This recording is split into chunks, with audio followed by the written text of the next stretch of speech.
کا تو کافر،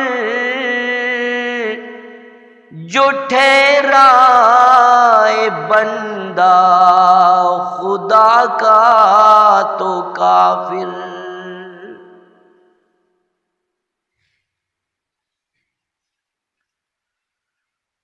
برادران اسلام،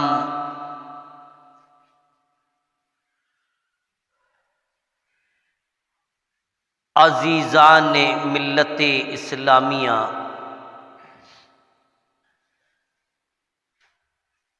مؤقر اساتذہ کرام، علماء دین،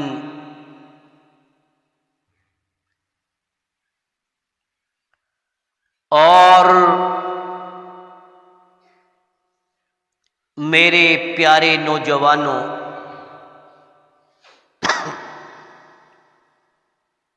عمر رشید پیارے بزرگوں، اسلام کی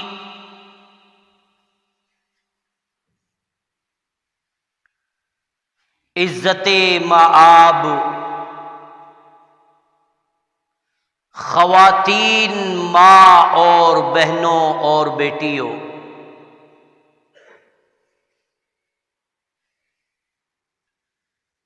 اللہ کا بہت ہی بڑا فضل و کرم ہے کہ آج جس نے ہم سب کو اپنی رضا حاصل کرنے کے لیے اپنے اس پاک گھر میں آنے کی توفیق عطا فرمائی، اور مجھے بے حد خوشی ہو رہی ہے کہ آپ کی یہ مسجد نوجوان طبقہ سے پر ہے، اور خوشی اس بات کی ہے کہ انشاءاللہ مستقبل میں، فیوچر میں یہی نوجوان طبقہ اللہ کے ان گھروں کو آباد کرے گا۔ یہ چند بزرگ، عمر رشیدہ جو یہ نظر آ رہے ہیں، یہ اپنی زندگی کی آخری دہلیز پر ہیں، اور یہ تو پتہ نہیں کہ ہم میں سے کون پہلے بچھڑ جائے،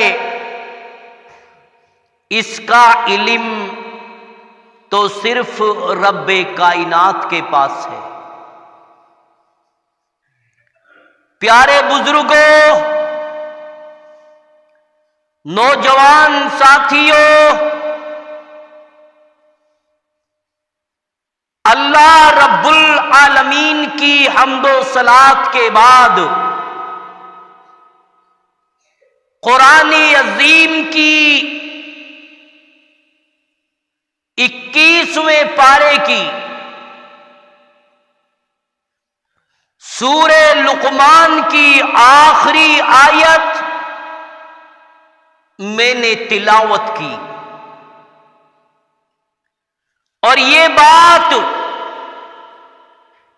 میں بتا دینا چاہتا ہوں کہ اگر ہم مسلمانوں کا عقیدہ صحیح ہے، ایمان مضبوط اور مستحکم ہے، تو کعبے کے رب کی قسم ہے، ہماری ہر عبادت، ہر سجدے، تمام کی تمام نیکیاں بارگاہ ربانی میں قبول ہو جائیں گی۔ اور سن لو، اگر ہمارا عقیدہ صحیح نہیں، اگر ہمارا ایمان مضبوط اور مستحکم نہیں، اللہ کی قسم کھا کے کہتا ہوں، 70 سال کی عبادتیں،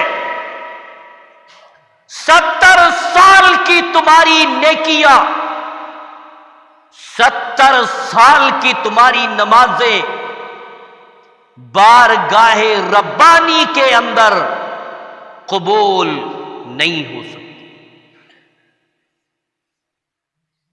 ہمیں چاہیے کہ ہم اپنے ایمان کو مضبوط کریں، ہم اپنی عقیدے کو مضبوط کریں۔ اور نوجوانوں، آج رونا آتا ہے، آج جی ایسا کرتا ہے کہ جی بھر کے رو لوں ان ماؤں کے اوپر، ان بیٹیوں کے اوپر، اور ان نوجوان ساتھیوں کے اوپر کہ جنہوں نے اپنے ایمان کا جنازہ، اپنی عقیدے کا جنازہ نکال دیا۔ اور نوجوانوں، آپریشن کروں گا، وضاحت کروں گا، اور جتنے بھی یہاں پر حاجی موجود ہیں، اور جتنے بھی یہاں پر قاضی موجود ہیں، اور جتنے بھی یہاں پر چودھری موجود ہیں، ان کو پتا چل جائے گا کہ واقعی میں کون سے مسلمان کی عبادتیں بارگاہ ربانی میں قبول ہوں گی، اور کون سے مسلمان کی عبادتیں بارگاہ ربانی میں قبول نہیں ہوں گی۔ آؤ نوجوانوں، میں آپ کے سامنے ایک واقعہ بیان کروں گا، اس سے پتا چلے گا کہ کون اوریجنل مسلمان ہے، کون اوریجنل ایمان والا ہے۔ امام کائنات علیہ الصلوۃ والسلام موجود ہے، نبی کی نبوت کا فیضان پوری دنیا کے اندر موجود ہے، اور اس وقت ایک نوجوان لوہے کا لباس پہنے ہوئے، یونیفارم لوہے کی، سر سے لے کر پیروں کی انگلیوں تک لوہے کا لباس ہے، نبی کی عدالت میں آتا ہے، اور آ کے عرض کرتا ہے کہ یا رسول اللہ، اے اللہ کے رسول، مجھے یہ بتاؤ، پہلے کلمہ پڑھو یا کلمہ پڑھنے سے پہلے میدان کارزار میں جمپ لگاؤں اور دشمنان اسلام کا صفایا کروں۔ نبی نے فرمایا کہ اے نوجوان، اگر تو نے کلمہ نہیں پڑھا، اگر تو اللہ کی ذات پر ایمان نہیں لایا، ایک اللہ کو اپنا رب تسلیم نہیں کیا اور میری نبوت پر ایمان نہیں لایا، اور نوجوان تو کتنی ہی جنگیں کر لے، تو کتنے ہی دشمنان اسلام کا صفایا کر دے، اور نوجوان کعبے کے رب کی قسم ہے، رب کائنات کو تیری جنگ کی قربانی کی کوئی ضرورت نہیں، اس لیے کہ تو نے ابھی کلمہ نہیں پڑھا ہے۔ نبی نے فرمایا کلمہ پڑھ اور کلمہ کے تقاضوں کو پورا کر، اور سن لے، جب تو کلمہ پڑھ لے گا، میری نبوت پر ایمان لے آئے گا، اللہ کی وحدانیت کو دل میں بٹھا لے گا، رب کائنات تیری ہر نیکی کو قبول کرے گا، تیری ہر عبادت کو قبول کرے گا۔ سن لو، اس نوجوان نے کلمہ پڑھو، لا الہ الا اللہ محمد الرسول اللہ صلی اللہ علیہ وسلم، اور وہ نوجوان کلمہ پڑھ کے میدان کارزار میں کود جاتا ہے، شائیں شائیں تلواریں چلاتا ہے، اللہ کے راہ میں جام شہادت نوش فرما لیتا ہے۔ نبی فرماتا ہے ساتھیوں، کام تھوڑا کیا تھا، کلمہ پڑھا تھا، اور کلمہ پڑھنے کے بعد مالک کائنات نے اس کو شہادت کی موت عطا فرما دی۔ اور نوجوانوں، او میری ماں، او میری بیٹیوں، او بزرگوں، آج تمہاری نظروں میں کلمہ کی کوئی اہمیت نہیں، ایمان کی کوئی اہمیت نہیں، عقیدے کی کوئی اہمیت نہیں، اور یہ بات میں پھر ریپیٹ کر رہا ہوں کہ جس مسلمان کا عقیدہ ایمان صحیح نہیں، مالک کائنات کو ایسے مسلمان کی عبادت کی کوئی ضرورت نہیں ہے۔ اسی لیے میں اللہ سے دعا کروں کہ پروردگار عالم ہم تمام مسلمانوں کو کلمہ لا الہ الا اللہ محمد الرسول اللہ صلی اللہ علیہ وسلم کے تقاضوں کو پورا کرنے کی توفیق عطا فرما۔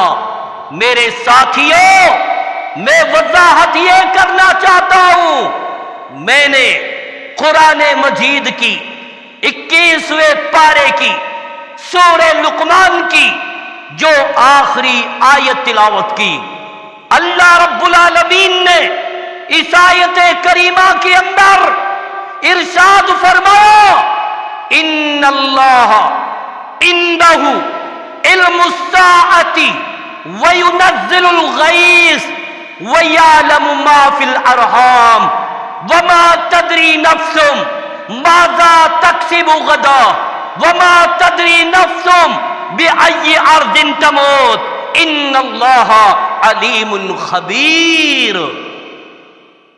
رب کائنات نے اس آیت کریمہ کے اندر ایک ایسے علم کا ذکر کیا، اور نوجوانوں، اگر اللہ کے علاوہ کسی دوسرے کے سامنے سجدہ کرو گے تو وہ شرک ہے، سجدہ کرو گے وہ شرک ہے، غیر اللہ کی پوجا کرو گے وہ شرک ہے، اللہ کے علاوہ کسی منتری کی غلامی اور سجدہ کرو گے وہ شرک ہے۔ اور سن لو مسلمانوں، جس نے شرک کیا اللہ قرآن میں فرماتا ہے ان اللہ لا یغفر ان یشرک بہ ویغفر ما دون ذلک لمن یشاء ومن یشرک باللہ فقد افترى اثما عظیما، کہ شرک کو اللہ کبھی معاف نہیں کرے گا۔ اگر زمین پر کوئی شرک کرتا ہوا مرا، رب کائنات اسے جہنم کے دہکتے ہوئے شعلوں کے اندر ڈالے گا۔ میں اللہ سے دعا کروں کہ الہ العالمین ہم کو شرک جیسے بڑے گناہ سے بچا دے۔ حضرت لقمان نے اپنے بیٹوں سے کہا تھا قال یا بنی لا تشرک باللہ ان الشرک لظلم عظیم، اے میرے نبی، اے میرے بیٹے، اللہ کے ساتھ کسی کو شریک مت کرنا۔ شرک اتنا بڑا گناہ ہے کہ اللہ رب العالمین کی نظروں میں شرک سے بڑا کوئی گناہ زمین پر نہیں ہے۔ آج مجھے رونا آتا ہے، او کلمہ پڑھنے والوں، آج پوری دنیا کے اندر جو مسلمان مصیبتوں کے دلدل کے اندر گرفتار ہے، آگے سے مصیبت، پیچھے سے مصیبت، دائیں سے مصیبت، بائیں سے مصیبت، اوپر سے مصیبت، نیچے سے مصیبت، اس کی سب سے بڑی وجہ یہی کہ آج مسلمانوں نے مالک کائنات کے دربار کو چھوڑا اور غیر اللہ کے سامنے جبین نیاز کو جھکانا شروع کر دیا۔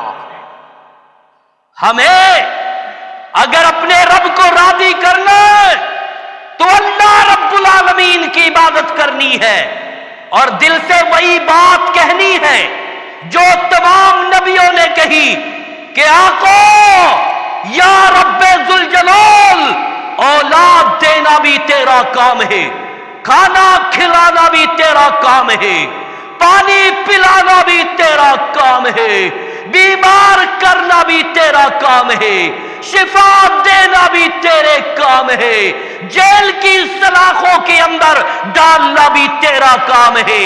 او مالک کائنات، دنیا کے اندر عزت کا تاج پہنانے کا بھی تیرا کام ہے اور دنیا کے اندر ذلت کا تاج پہنانا بھی یہ تیرا کام ہے۔ تیرے علاوہ کوئی دوسرا معبود حقیقی ہو ہی نہیں سکتا۔ بات سمجھ میں آ رہی ہے کہ نہیں؟ اللہ تبارک و تعالی ہم تمام مسلمانوں کو اپنے رب کی وحدانیت پر ایمان لانے کی توفیق عطا فرما۔ یہ بات میں نے بتائی کہ شرک کی دو قسمیں ہیں، ایک شرک اکبر کہ جس نے غیر اللہ کے سامنے سجدہ کیا وہ اسلام سے خارج ہے، وہ مشرک ہے، اللہ کو ایسے مشرک کی عبادت کی کوئی ضرورت نہیں۔ اور دوسرا شرک اصغر ہے، چھوٹا شرک۔ اور نوجوانوں، او میری ماں تم بھی سن لو، او میری بہنوں تم بھی سن لو، او میرے پیارے بزرگوں تم بھی سن لو، نبی نے چھوٹے شرک کی تعریف کی ہے، من حلف بغیر اللہ فقد کفر او شرک، کہ جس نے اللہ کے علاوہ کسی غیر کی قسم کھائی اس نے بھی شرک کیا۔ او سن لو باپ کی قسمیں کھانے والوں، او سن لو مائی کی قسمیں کھانے والوں، او سن لو ترازو کی قسمیں کھانے والوں، او سن لو روزی روٹی کی قسمیں کھانے والوں، ارے جنہوں نے بھی اللہ کے علاوہ کسی غیر کی قسم کھائی اس نے بھی شرک کیا۔ فرق صرف اتنا ہے کہ شرک اصغر میں جو مبتلا ہو گیا وہ دائرہ اسلام سے نکلتا تو نہیں ہے، بلکہ جو شرک اکبر میں مبتلا ہو گیا وہ دائرہ اسلام سے خارج ہو گیا۔ اس لیے ہمیں سمجھنے کی ضرورت ہے، ہمیں باتوں کو دل میں بٹھانے کی ضرورت ہے، ہمیں ان تمام کی تمام باتوں سے عملی جامہ پہنانے کی ضرورت ہے۔ او خیرات کرنے والوں، او بریانی بنانے والوں، تم نے 70 سال تک بریانی کھلاتے رہے، 70 سال تک تم زکوٰۃ دیتے رہے، 70 سال تک تم نمازیں پڑھتے رہے، کعبے کے رب کی قسم ہے ابھی تک تمہارا ایمان اور عقیدہ مضبوط نہیں ہے۔ بولو، اب بات کھلے گی، اب گرہیں کھلیں گی۔ اللہ مجھے اور آپ کو سمجھ عطا فرمائے۔ اور دوسرا شرک کیا ہے؟ اسلام سے نکالنے والی جو سب سے بڑی کمی ہے وہ ہے کہ غیب پر دعویٰ کرنا۔ اور ساکرس والوں، غیب پر دعویٰ کرنا، ارے تمہیں پتہ ہی نہیں ہے کہ یہ غیب ایک ایسا علم ہے کہ جو رب کائنات کے لیے خاص ہے۔ اللہ کے علاوہ غیب کا علم کسی کے پاس نہیں ہے۔ اللہ رب العالمین غیب کا علم جانتا ہے۔ اب کسی آدمی نے یوں کہا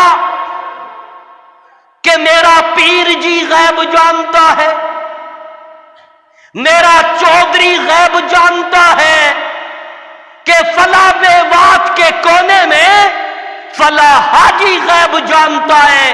اور سن لو کہ جنہوں نے اس طریقے کی بات دل میں بٹھائی کہ فلاں بزرگ غیب جانتا ہے، کعبے کے رب کی قسم ہے وہ اسلام سے خارج، وہ اسلام سے خارج۔ دلیل دلیل دلیل، مفاتیح الغیب الا اللہ، کہ غیب کی کنجی صرف اللہ کے پاس ہے، اللہ کے علاوہ کسی کے پاس غیب کا علم نہیں ہے، غیب کی کنجی نہیں ہے۔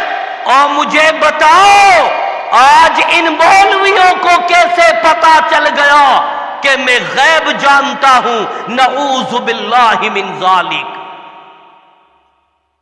آج کلمہ پڑھنے والا مسلمان، آج نمازیں پڑھنے والی وہ مائی سوڑ نکلوانے کے لیے آج مولویوں کے پاس جاتی ہے، آج فقیروں کے پاس جاتی ہے، آج بزرگوں کے پاس جاتی ہے۔ میں اللہ کی قسم کھا کے کہتا ہوں جو سونی کے پاس گیا رب کائنات اس کی 40 دن تک نماز قبول نہیں کرتا۔ یہ بات ذہن میں بٹھانے کی ہے۔ آج کتنے لوگ جو غیب پر دعویٰ کر رہے ہیں، اللہ مجھے اور آپ کو سمجھ عطا فرمائے۔ غیب کا علم اللہ رب العالمین کے پاس ہے، اللہ کے علاوہ کوئی غیب نہیں جانتا۔ اس دیوار کے پیچھے کیا ہے مجھے پتا نہیں، اس دیوار کے پیچھے کیا ہے مجھے خبر نہیں، اس مسجد کی چھت کے اوپر کیا ہے مجھے پتا نہیں۔ اس کا علم تو اللہ رب العالمین کے پاس ہے، اللہ کے علاوہ کوئی غیب نہیں جانتا۔ اب میں پوچھنا چاہتا ہوں ان نمازیوں سے، ان کلمہ پڑھنے والوں سے، اور ان مولویوں سے بھی پوچھنا چاہتا ہوں، ہمارے بربادی کے دن اس وقت شروع ہو گئے جب ہم نے اللہ پر یقین کرنا چھوڑ دیا اور پیروں اور فقیروں کے اوپر ہم نے یقین اور وشواس کرنا کر لیا۔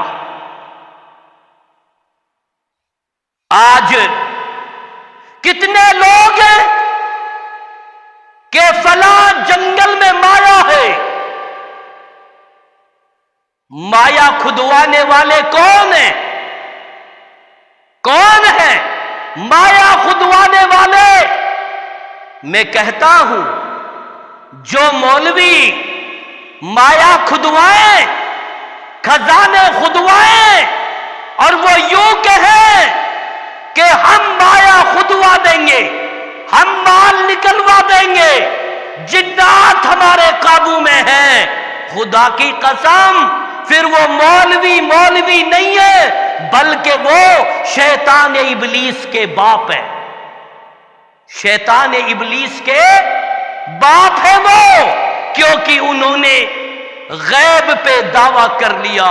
میں تمہیں بتاؤں جنات کو بھی غیب کا علم نہیں، جنات کو بھی غیب کا علم نہیں، اور میں دلیل دوں آپ کے لیے کہ حضرت سلیمان علیہ السلام کی غلامی جنوں نے کی، حضرت سلیمان علیہ السلام کی غلامی پرندوں نے کی، حضرت سلیمان علیہ السلام کی غلامی انسانوں نے کی، حضرت سلیمان علیہ السلام کے قبضے میں جنات تھے، حضرت سلیمان علیہ السلام نے جنوں سے بیت المقدس کو بنوایا۔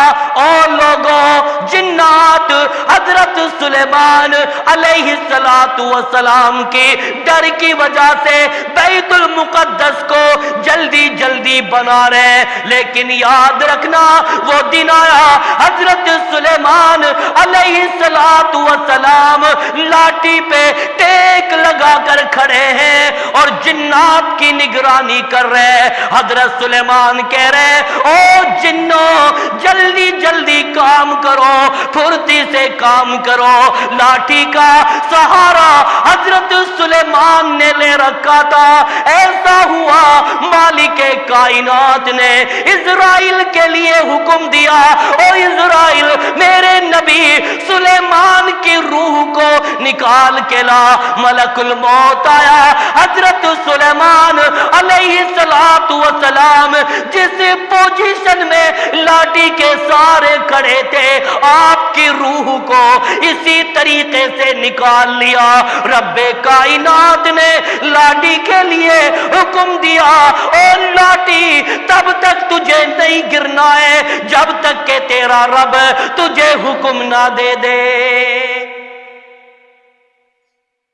بڑے بڑے جنات کام کر رہے ہیں، حضرت سلیمان علیہ السلام کا ڈھانچہ، آپ کا جسم لاٹھی کے پاس کھڑا ہے، حضرت سلیمان مرے پڑے ہیں، لیکن جنات کو پتا نہیں ہے۔ جنات آپس میں کہہ رہے ہیں جلدی کرو جلدی کرو، حضرت سلیمان نگرانی کر رہا ہے۔ وہ دن آیا کہ اللہ رب العالمین نے دیمک کے لیے حکم دیا، دیمک نے لکڑی کھائی، لکڑی ٹوٹ کے زمین پہ گری، حضرت سلیمان علیہ السلام کا جسم زمین کے اوپر گر گیا۔ جن آپس میں کہنے لگے او جنوں دیکھ لو، اگر ہمیں پتا ہوتا کہ حضرت سلیمان کا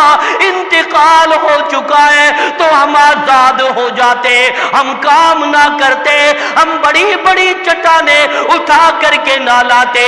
مجھے بتاؤ اس سے یہ پتا چلتا ہے او کلمہ پڑھنے والوں، جنات کو بھی غیب کا علم نہیں تھا۔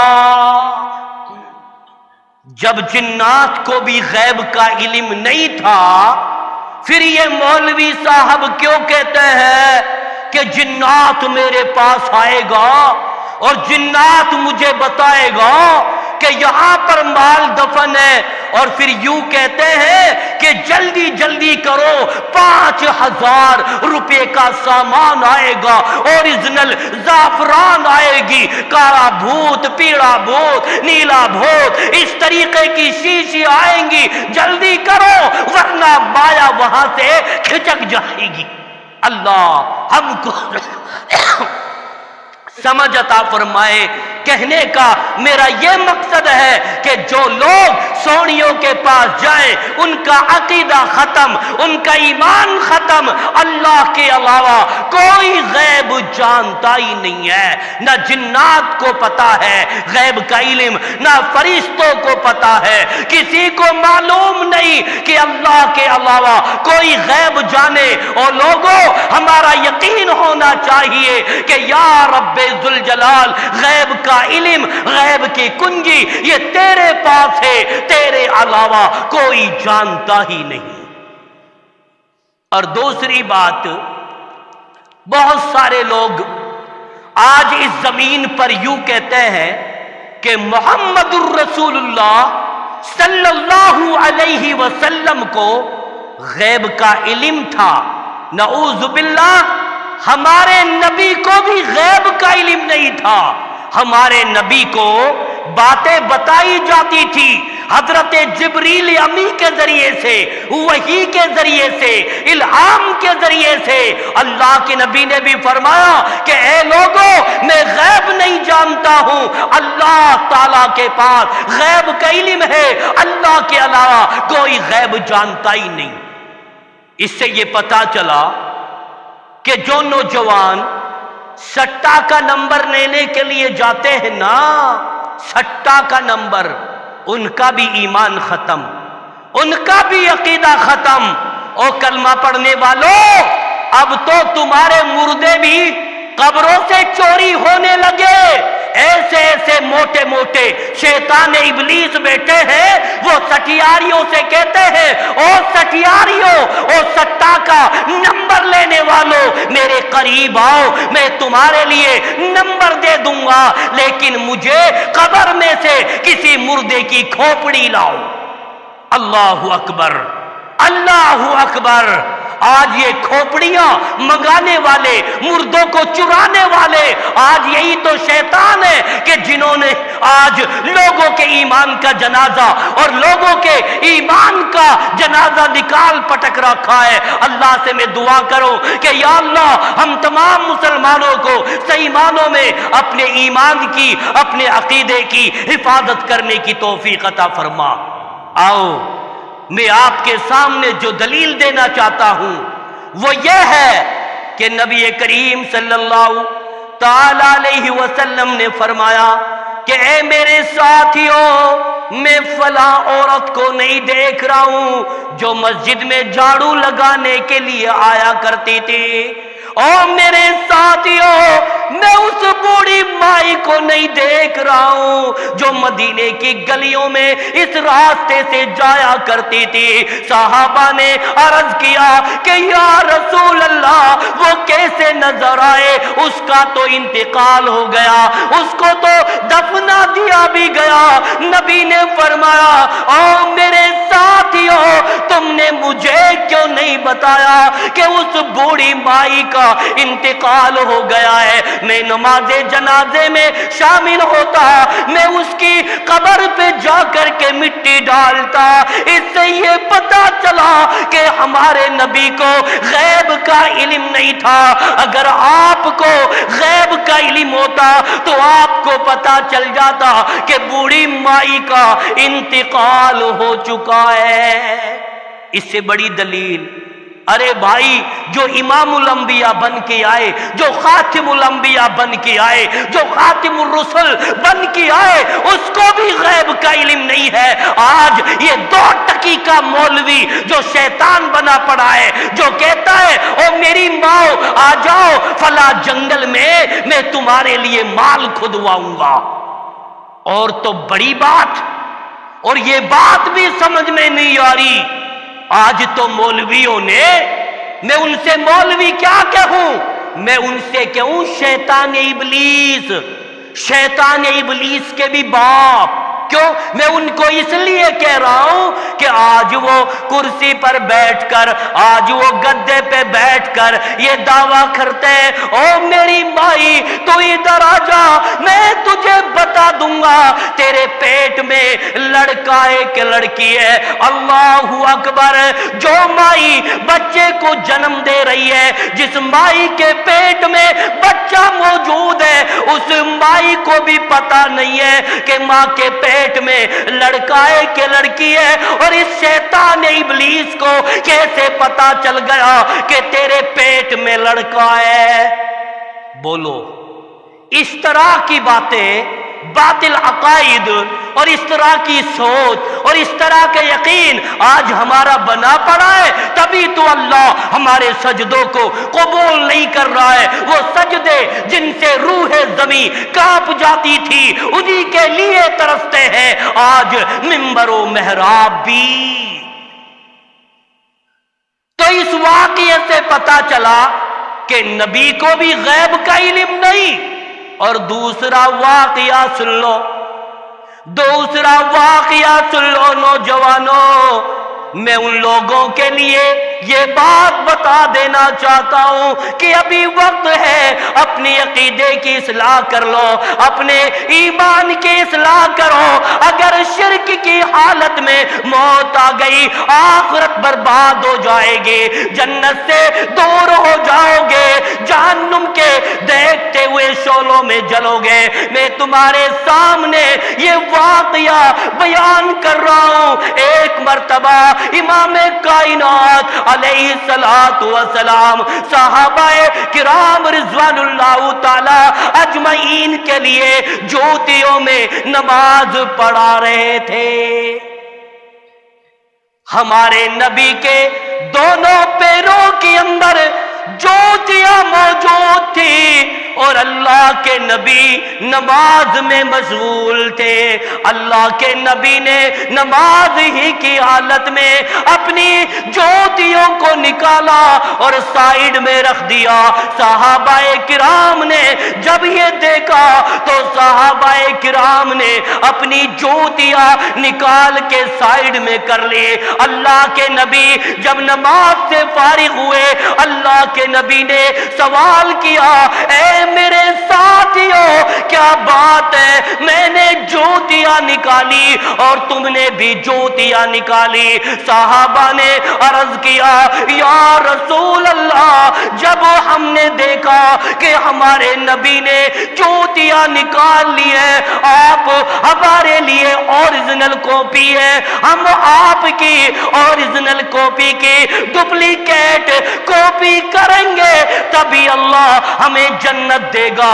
اللہ کے نبی نے فرمایا، او میرے ساتھیوں، میں نے جوتی اس لیے نکالی ہے، میرے پاس میرا جبریل آ گیا، میرے جبریل نے مجھ سے کہا کہ یا رسول اللہ، اے اللہ کے رسول، آپ کی جوتی ناپاک ہے، آپ کی جوتی میں گندگی لگی ہوئی ہے. اللہ کے نبی نے فوراً جوتی سائیڈ میں لگا دی، کیونکہ ناپاکی کی حالت میں اللہ نمازوں کو قبول نہیں کرتا.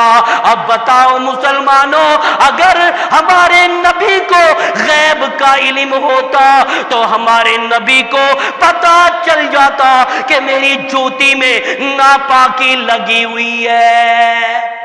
کتنا فاصلہ ہے، کتنا فاصلہ ہے نبی کے چہرے میں اور نبی کی جوتی میں. کوئی زیادہ لمبا فاصلہ نہیں. جب ہمارے نبی کو اپنی جوتی میں گندگی لگنے کی نالج نہیں ہے، خبر نہیں ہے، تو آج ان شیطان مولویوں کو کیسے پتا چل جاتا ہے کہ آج 10 ہاتھ نیچے خزانہ چھپا ہے؟ میرے کہنے کا یہ مقصد ہے کہ اللہ کے علاوہ کوئی غیب جانتا ہی نہیں. ہمارے نبی تب بولتے تھے جب جبریل بلواتے تھے، حضرت جبریل تب بولتے تھے جب اللہ بلواتا تھا. قرآن کہتا ہے، وما ينطق عن الهوى ان هو الا وحی یوحی. بات سمجھ میں آئی کہ نہیں؟ سونی کے پاس تو نہیں جاؤ گے نا؟ ابھی اللہ کے گھر میں توبہ کرو بھائی، اور کلمہ پڑھو بلند آواز سے، اشہد اللہ الہ الا اللہ واشہد ان محمدن عبدہ ورسولہ، لا الہ الا اللہ لا الہ الا اللہ محمد الرسول اللہ صلی اللہ علیہ وسلم۔ اب ہمارا ایمان تازہ ہوا ہے۔ حدیث میں آتا ہے نا، صحابہ نے عرض کیا کہ یا رسول اللہ، ہماری زبان کینچی کی طرح چلتی ہے، ہمیں پتہ بھی نہیں لگتا کہ ہماری زبان کب میں ایسا بول نکال دے جس سے ہمارا ایمان کمزور ہو جائے، ہمارا عقیدہ کمزور ہو جائے۔ اے اللہ کے نبی، کوئی ایسی ٹیبلیٹ بتاؤ، کوئی ایسی دوا بتاؤ جس کو ہم استعمال کر کے، جس کو ہم پی کر کے اپنے ایمان کو تازہ کر لیں۔ اللہ کے نبی نے فرمایا، او میرے ساتھیوں، کلمہ لا الہ الا اللہ محمد الرسول اللہ پڑھا کرو، ایمان تازہ ہو جائے گا، اور اس طرح سے تازہ ہو جائے گا۔ نبی نے فرمایا، من کان آخر کلامہ لا الہ الا اللہ دخل الجنہ، کہ جس کا آخری کلام لا الہ الا اللہ ہوگا وہ جنت میں جائے گا۔ تو نوجوانوں، گاڑی چلاتے ہوئے بھی کلمہ پڑھنا ہے، پیدل چلتے وقت بھی کلمہ پڑھنا ہے، شادیوں میں جاتے وقت بھی کلمہ پڑھنا ہے، دن میں بھی کلمہ پڑھنا، رات میں بھی کلمہ پڑھنا۔ کچھ پتہ نہیں ہے کب ملک الموت آ کر ہماری گردن کے اندر جھٹکا مار دے۔ تو جب نبی کو غیب کا علم نہیں تو بتائیے مسلمانوں، آج کتنے پیر و فقیروں نے غیب پہ دعویٰ کر لیا۔ اللہ تعالی ہم کو سمجھ عطا فرمائے۔ دوسری دلیل حدیث میں آتا ہے، محمد الرسول اللہ صلی اللہ علیہ وسلم نماز پڑھانے کے لیے مسجد میں تشریف لائے، صحابہ کرام صف بنانے لگے۔ اللہ کے نبی نے فرمایا، او میرے ساتھیوں، یہیں پر رک جاؤ، میں ابھی آتا ہوں۔ نبی نے فرمایا، تمہیں پتہ نہیں ہے میں جنبی ہوں، میں غسل جنابت کرنا بھول گیا تھا۔ او مسلمانوں، نبی تشریف لے گئے، غسل کر کے آئے، آپ نے تمام صحابہ کو نماز پڑھائی۔ اس سے یہ پتہ چلا کہ نبی کو غیب کا علم نہیں تھا۔ اگر ہمارے نبی کو غیب کا علم ہوتا تو آپ کو پتہ چل جاتا کہ میں جنبی ہوں، آپ ناپاکی کی حالت میں مصلی پہ تشریف نہیں لاتے۔ تو اللہ ہمیں سمجھ عطا فرمائے، اللہ ہمیں نیک بنائے، اللہ ہمیں ایک بنائے۔ کرنا چاہیے ہمیں، اللہ کا کلمہ سچے دل سے پڑھنا چاہیے۔ اللہ تعالیٰ مجھے آپ کو عمل کی توفیق عطا فرما۔ یا اللہ ہم کو سمجھ عطا فرما۔ یا اللہ ہم سب کو گناہوں سے بچا دے، شرک جیسے عظیم گناہ سے بچا دے۔ الہ العالمین، جتنے بھی بھائی اس اجتماع میں شریک ہوئے ہیں، اللہ ان سب کے آنے کو قبول فرما۔ یا اللہ ہمارے سب کو گناہوں کو معاف فرما۔ میرے بھائیوں، ٹائم بہت تھوڑا تھا، کیوں کہ وقت کی نزاکت کو دیکھتے ہوئے کچھ مجبوری کی وجہ سے ہم نے موضوع کو یہیں پر جو ہے روک دیا ہے۔ اللہ مجھے آپ کو عمل کی توفیق عطا فرمائے۔ میرے موضوع سے دو باتیں اہم نکلی ہیں، اور یہ سب سے بڑی اہم ہے کہ ایمان کی حفاظت کرو، عقیدے کی حفاظت کرو۔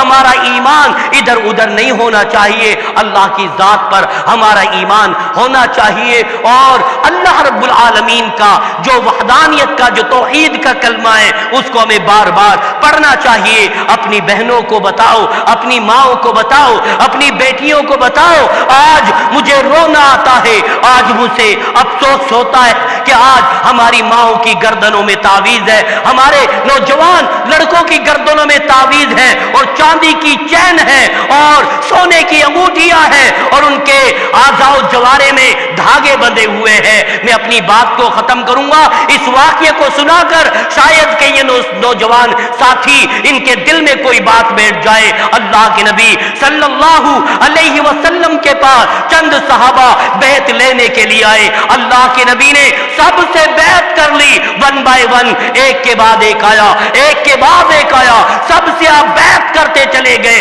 آپ نے ایک سے بیعت نہیں لی، آپ نے چہرہ ادھر پھیر لیا تو وہ نوجوان کہتا ہے یا رسول اللہ آپ نے سب سے بیعت کر لی ہے، آپ نے مجھ سے بیعت نہ لی، آپ نے مجھ سے چہرہ ادھر پھیر دیا ہے۔ نبی نے فرمایا میں تجھ سے کیسے بیعت لوں، تیرے گردن کے اندر یہ دھاگا بندھا ہوا ہے، تیرے گردن کے اندر یہ فیتا لٹکا ہوا ہے، تیرے گردن کے اندر یہ قلادہ لٹکا ہوا ہے۔ اور سن لے کہ جس کی گردن میں کوئی بھی قلادہ، کوئی بھی پٹا، کوئی بھی دھاگا لٹکا ہے وہ ہم میں سے نہیں ہے، وہ ہم میں سے نہیں ہے۔ اگر ایسی حالت میں اسے موت آ جاتی ہے تو ہو سکتا ہے وہ جہنم کا مستحق ہو جائے۔ اللہ تعالی ہم عمل کی توفیق عطا فرمائے، اللہ تعالی ہمیں سمجھ عطا فرمائے۔ وآخر دعوانا ان الحمد للہ رب العالمین۔